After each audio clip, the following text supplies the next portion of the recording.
দুনিয়ার সবচেয়ে মজার মানুষ চার্লি চ্যাপলিন। উনিও একটি দুঃখের বাণী লিখেছিলেন, আমি বৃষ্টিতে হাঁটতে ভালোবাসি, যাতে কেউ আমার কান্না বুঝতে না পারে।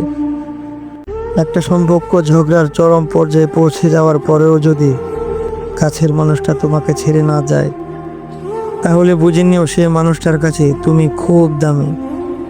তাই তার দুর্বলতা জেনে তাকে আঘাত না করে সে মানুষটার ভালোবাসাকে সম্মান করো। কারণ এই স্বার্থপর দুনিয়ায় ভালোবাসার মানুষের চেয়ে আঘাত করা মানুষের সংখ্যা অনেক বেশি।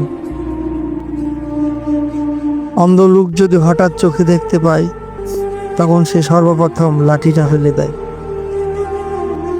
অথচ সেই লাঠিটাই তার দুঃসময়ের সঙ্গে ছিল। আসলে প্রয়োজন ছাড়া কেউ কাউকে মনে রাখে না। যারা প্রয়োজনে প্রিয়জন বানায়, তারা সাপের বিষের চেয়েও বিষাক্ত। প্রয়োজন মানুষের জন্য এমন গুরুত্বপূর্ণ একটি বিষয় যে এটি পূরণ করতে মানুষ যে কোনো কিছু করে ফেলতে দ্বিতীয়বার ভাবে না। প্রয়োজনের সময় একদম কাছ থেকে চেনা মানুষগুলো কেমন যেন অচেনা হয়ে যায়। তাই যে মানুষটি একবার অচেনা হয়ে গিয়েছে, তাকে পুনরায় চিনতে কখনো ভুল করো না।